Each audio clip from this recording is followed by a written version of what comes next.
the document that, or the slide I'm going to be on is right here. So if you guys want to look at it later, not during class necessarily, but later, just going to turn the lights off. So genetics, the why behind who you are. If you had to guess, what would you say, what percentage of who you are is based in genetics? You can just say, what do you think? 100%. 25, 100. I feel like the best answers that make the most sense to me are 0 or 100. Guys, you're made of both genetic, like who you are is genetically determined, and it has also been affected by your environment. Does that make sense? Yes, sir. So whether that was before you were born or not, that's one thing, but things can happen to you as you're being formed in your mama's belly, in your mama's womb. But genetically, all the things that's in your DNA, that affects a large part of who you are. And that's what we're going to focus on this time. We're not going to focus on as much the environmental thing. There's a little thing, y'all know what it's nature versus nurture. Have y'all heard that before? Yes. Yeah. Nature versus nurture. So nature is your genetics, nurture is how you're raised. So you think about if you were born in a different time period, maybe you would enjoy appreciating certain things differently. Like right now, we see things as being violent. But like if you were born during the Middle Ages, maybe the things that you say are violent today and somewhat offensive stuff that like your parents would not let you watch in movies, and I would say I would agree with them. But a lot of that is based on our culture. So if you were here, if you were alive 1,000, 1,500 years ago, your view on violence might be very, very different. People used to gather for public executions, essentially having popcorn and corn dogs, not really, but like that, to go watch somebody die. And now we would see that just watching that in a movie that we know is fake is too violent.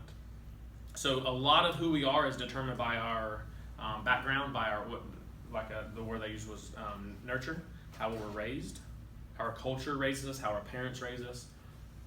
But we're going to talk about the genetics part of that. And those are the things that's in your genes. So where is DNA found in your body? Which cells? All your body cells? Yes. Guys, the vast majority of your cells, you have some cells that are dead and stuff like that, but the majority of your cells have DNA in them, which is crazy. It's not like there's one place that your DNA is. Your DNA is everywhere throughout your body. And as it's reproducing, remember we talked about this before, as it's reproducing, some things can go wrong as it's copying stuff. For the most part, you've got DNA in all of your nuclei, all of the cells in the nucleus of those cells. All right, let's talk about this guy named Greg Mendel. I'm going to try to stay still for the video's sake, but Greg Mendel was an Austrian monk, and I don't care if you know that he was a monk. The reason I say that is, one, I want to point out, Austria is a country on what continent? Australia. Not Australia. That's Australia. Europe. So throw another shrimp on the Barbie. That is Australia. Austria is, think about like Germany in that area. So during World War II, they had a really big role World War I, they had a really big role in World War I. I'm pretty sure that's where Archduke Franz Ferdinand was born. Is that right? I'm pretty sure. He was assassinated. Yeah, he's the one who was assassinated, and he was the heir to the throne of Austria. So anyway, again, you don't have to know that he was a monk. I just want you to know, as it's kind of a plug for social studies, also he's a monk that did have a good bit of time on his hands. And what he did is he started experimenting with pea plants. And the pea plants are kind of different. Pea plants, the way I understand the pea plants that he was working with is that they have a strange quality about them. So they have a flower that blooms, but the flower on pea plants can sometimes be protected. And they don't reproduce by wind like pine trees and stuff like that do. They reproduce, they can actually, from what I understand, they can actually fertilize themselves. So a flower typically has a male, one or two male part, like one male part has a bunch of female parts. You've seen this if you looked at a daylily. There's pollen over, if you look at the flower of the daylily, all these little sticks that are coming through the middle, most of them have pollen on them, but one of them doesn't. And that is the female part. The rest of those parts are the male parts. I may have said that backwards a second ago. But the stuff with pollen is the male part of the flower. It's called the pistil and the stamen. Well, with pea plants, it's really helpful for pollination because he can more so control which flowers fertilize which flowers. And because of what he did, he's known as the father of genetics. So let's talk about what he did. He started looking at pea plants. You can see up here, you've got a large, tall pea plant, and they're showing this by how many leaves there are. 1, 2, 3, 4, 5 versus 3. So a tall pea plant bred with another tall pea plant gives you tall pea plants. Anybody's mind just explode? No. Short pea plant with a short pea plant gives you short pea plants. And that just makes sense, right? But sometimes that's not the case. Sometimes it did not work out perfectly. So sometimes he would breed a tall pea plant with a short pea plant, and he would get tall pea plants. Okay, so that's that third. Okay, so what are the rules? Essentially, science goes into, we do science experiments with the assumption that there should be some consistency with whatever the rules are. Maybe we don't understand the rules, but once we understand those rules, it should be pretty consistent on what things do. So maybe you don't understand gravity, but enough times you jump up or throw something up, and enough times it comes back down to where you start realizing, okay, there's some kind of rule with things that come down. They want to be pulled downwards. So you start coming with these conclusions, kind of making these safe scientific assumptions. There's theories and there's laws. But he started looking at this and did not understand what the rule was, because there should be some kind of rule that should tell him what's going to happen. He couldn't figure it out. Again, it didn't work out perfectly. It says, when two different types, a tall and a short, had offspring, all of one kind were created. And sometimes two tall parents made a short offspring. Okay? Again, so this throws another wrench in the whole thing. Two tall pea plants has pea plants that are all tall except for this guy. That should really make you think, why or how? Why is that happening? And how does that, where did that, this one, like my assumption would be maybe another flower pollinated that one instead. Maybe it wasn't actually these two, maybe it was a third one, but it was these two flowers made mostly tall, but one short. How does that happen? How does that make sense? And that was this question. For you and I, or for us as humans in general, it's easy for us to see something and think about, like, man, why did that happen? And then within a few seconds, after spending very little mental time on it, turning and going and doing something else. So, that's interesting. Okay, anyway, and then go on to something else. And he could have easily done that. He could have just noticed the pea plants, harvest them, and thought, that's odd, that's weird. Oh, whatever, let's just take these peas and let's go eat them. But he didn't. He sat down and he recorded data and more data, and he started finding these patterns. And it kind of hinted towards something happening in the background. So you could not see what was happening. You could breed these two tall pea plants together, and all the time, 100% of the time, they bred tall pea plants. Or you could breed these two tall pea plants together, and majority of the time they were tall, but sometimes they were short. So what's the difference between these two and these two? So he started figuring out these things, and we call this now Mendelian Genetics. Guess why? Because this guy, his name was Gregor Mendel. And so this is a very, very basic form of genetics. What we're going to talk about is very basic. We're not going to talk about codominance. We're not going to talk about things that are, essentially we're going to teach this as if genetics is really simple and cut and dry, black and white, but it is not. Genetics can get really, really complicated. For example, if a dark-skinned person and a light-skinned person have a baby, are they going to have a dark-skinned baby or a light-skinned baby? Yes. Probably somewhere in the middle. Just because you think it's going to be one or the other, that does not follow these rules. That is not the kind of genetics where there's just dominant and just recessive, like we started to talk about yesterday. Sometimes there's things where there's actually two things that are dominant, and then they have to kind of think about fight it out. Or sometimes it can just get very, very complicated. So in our little ideal world, really, really simple, we're going to talk as if there's dominant and recessive. And for every gene, and we'll talk about what a gene is in a second, but for every gene, there's either a capital letter or a lowercase letter. We're going to pretend like those are the only two options, capital or lowercase. When in reality, if you think about this, how many types of hair color are there? Just two? No, there's way more than two. And then there's shades in between. So again, like skin color, like a lot of things that we have, there's not just this or that. It's not black and white. There's sometimes a mixture of them. Sometimes there's several different types that you can have. But we're going to forget those things.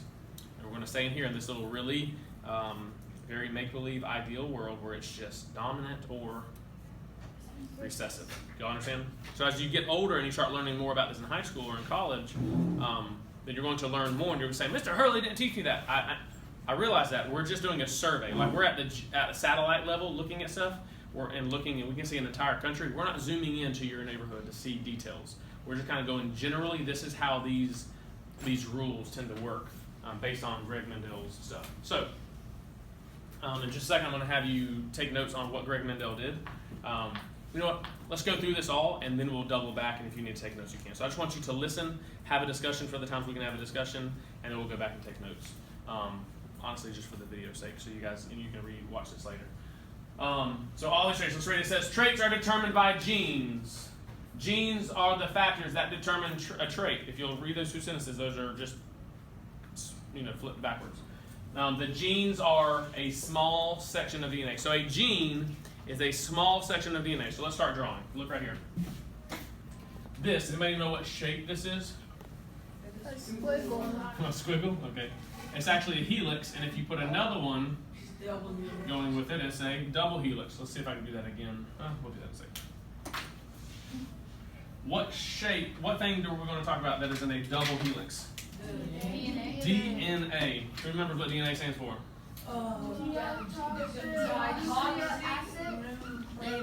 Deoxyribonucleic acid. So here's the thing. Your DNA can be, I think, the numbers I've seen is something like 6 feet long.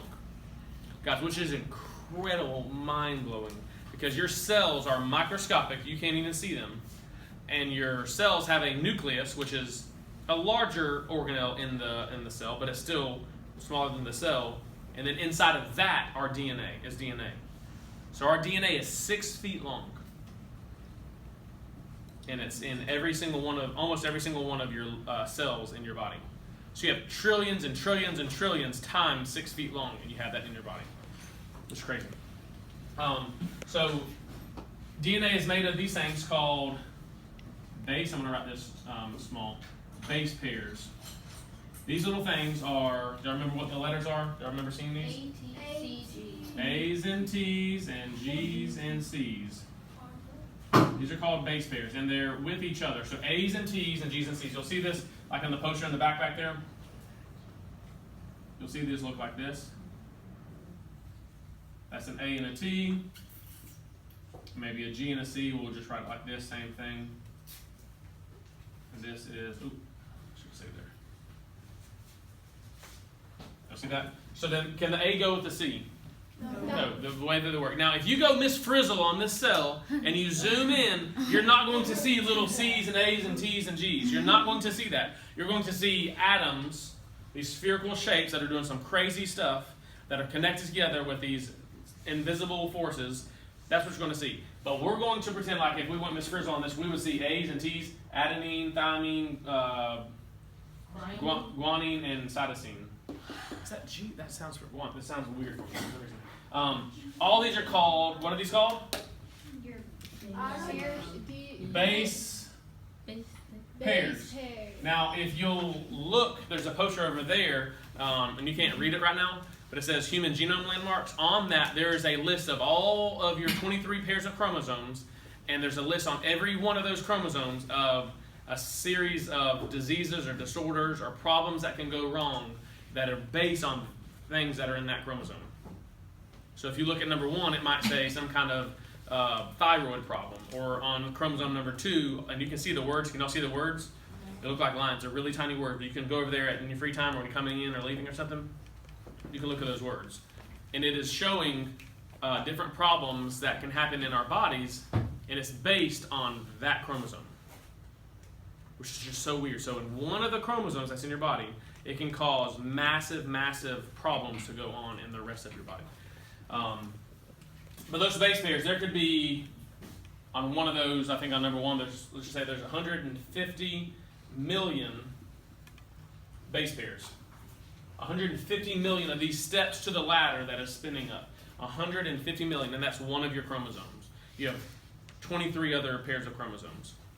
And one chromosome has 2 of those genes, all those base pairs going all the way down. It is amazing what is happening in a microscopic level inside of your cells all the time. Find out how many there would you do 150 times 23 times? No, each one has a different number. Some of them have 70 million, some of them have 190 million. They're all different. And what's even, if you want to go on another level of crazy, that DNA is copying itself in some of your cells very frequently. It's copying itself. So that kind of takes us to a spot. Let's look at this. Look at me. your DNA is oftentimes not in the form of a chromosome. We'll talk about what a chromosome is in a second. We'll just use that word like you already know it. You have these pairs of chromosome pairs. Your DNA is oftentimes not in that spoil, in that little that shape. Oftentimes it looks like a bunch of spaghetti. Is the thing I've been using. It looks like a bunch of spaghetti that is in a pot. Can you tell the difference between one line of spaghetti and another one, or noodle of spaghetti and another one that's in a pot? No, it all looks the same. So that's a lot of times what your DNA looks like until it's going through what process? How do cells reproduce? Mitosis. All right. So when they're going through mitosis, all that random spaghetti, all the DNA, the double helix, it starts spinning together. If you spin this together enough, can y'all see these little nodes that are forming, like right here and right here? Can y'all see them? I'll keep spinning it. You see them? They start spinning together. And so if you can imagine your DNA doing that same thing, and as it's spoiling and spoiling together, it takes up less and less space. It gets really condensed close to each other, really smushed in there like sardines. And that's what makes up your chromosomes. So, I know this is a lot. I know these are a lot of new words that you've not heard in other classes, and that's okay, that's difficult. This is not complicated, this is just new, and it's not intuitive. So you're not going to just say, oh yeah, I know about DNA. I was noticing something the other day about DNA. No, this is something that we've learned over a long period of time. So hold the question, or write it down, I'll get it in a second. So, one section of this, where'd my marker go? One section of this, DNA, all these base pairs, and this can be maybe 50 or 60 of these base pairs, or it could be millions of these base pairs. But one of these sections is called a gene. And what does a gene do? What does the gene do? Determines your traits. Now, does it determine whether you have blonde hair? Yes. Can it tell if you have blonde hair? Is that based on a gene or something else? Gene. Can be, but what if I bleach my hair? But it's not. Then it's not. Yes, but genetically, who we are, genetically, a lot of our traits, a lot of what we would use to describe ourselves is based on a specific gene in our DNA. So you have this long, really long ladder of DNA. It could be millions of base pairs long. And this gene right here determines, let's just say, what hair color you have. Now let's pretend there's only two types of hair colors in the world. Oh goodness, okay. You've got big B and little b. Let's say brown and blonde. Now we could have used a bunch of different letters for this, and we'll talk about what these letters are in a second. We could have used X, we could have used W, we could have used O, we could have used a bunch of letters. This is why, Z is another one. This is what I would recommend you not do. Listen to me. It doesn't matter which letter you use. There's a bunch of letters you can use. I would recommend not using letters like this. Why? How are these letters different than this? And it has nothing to do with what we're talking about. Why? Yeah. Because there's no really significant changes in the letter except for the size of it. Yes. So you're talking about capital, lowercase. Are these capital or lowercase? You can't tell, can you? So if I write ZZ, can you tell whether that's capital or lowercase?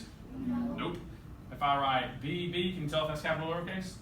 Yeah, so use the letters that you can tell. Just a suggestion. It will make things easier for you. All right. Let's say big B, little b. What is big B? If you have the big B, if all your genes are big B, what does that mean? Brown. Yeah, I'm sorry for this. It's going to be your brown hair. Blonde is going to be little b's. So this is what happens. Your mama and your daddy both donated DNA. And it's not going to be symmetrical, and I'm sorry for that. Wish I could do that. That would be great.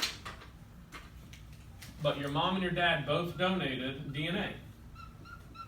And you are genetically completely based on what they gave you. Almost completely based. I'm just going to stick with the same gene. So I've drawn two different ones. Why have I drawn two different Because your mom things? and dad both gave you. Yes, your mama and your daddy both gave you one of these. So maybe your mom, let's just keep it super simple. Maybe your mom gave you this gene and your dad gave you this gene.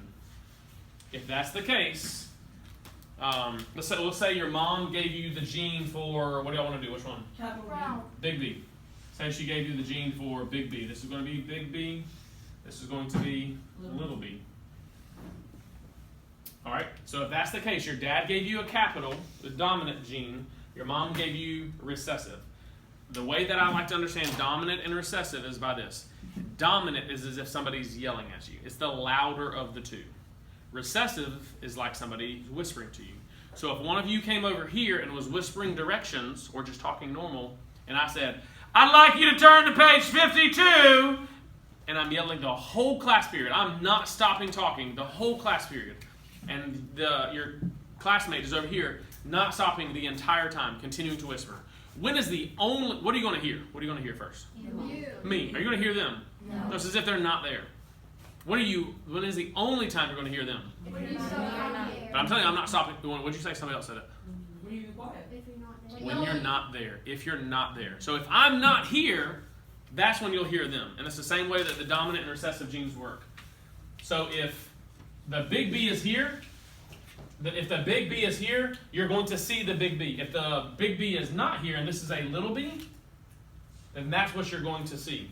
That is all you're going to see. You're going to see the blonde hair.